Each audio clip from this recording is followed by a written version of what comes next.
As I walk on the shore of the first island, I realized my boat was no more than a bunch of tools next to me and some planks lost to the waves. The only thing I knew was that there was a lot of things to do, and quickly, if I wanted to survive.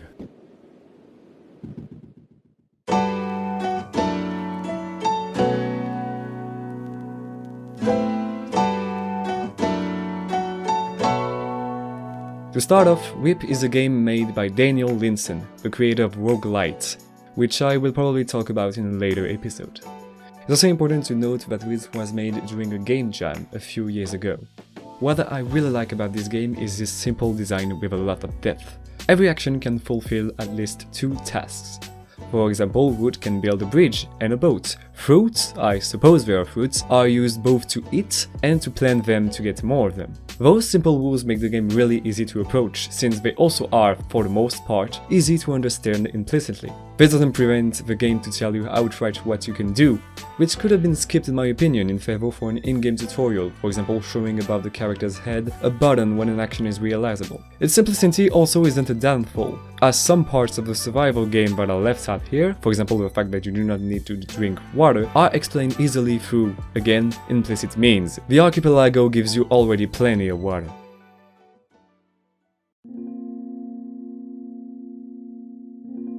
The fact that you have both a long and short-term goal gives you a lot to do, and always something else to do. You have to explore the islands, find food, other sets of tools, etc, etc. You can always improve what you have with the simple things and rules. This is where the discovery aspect of the game starts to really shine. As the map doesn't show you everything, only crude representations of the different islands, it was a really good surprise for me to see that there was multiple sets of the 3 basic tools, the hoe, the axe and the shovel, scattered around the archipelago. It even led me to the thoughts of setting up multiple farmlands.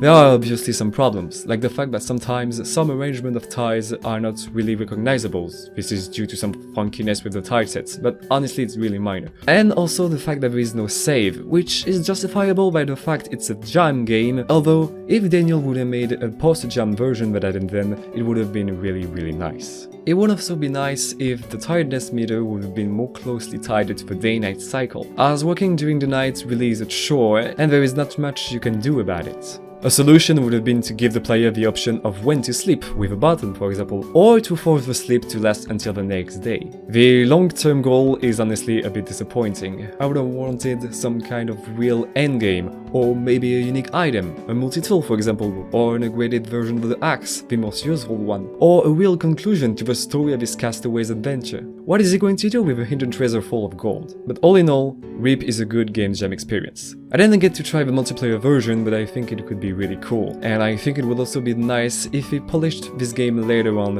into a full one. But again, that's just my opinion.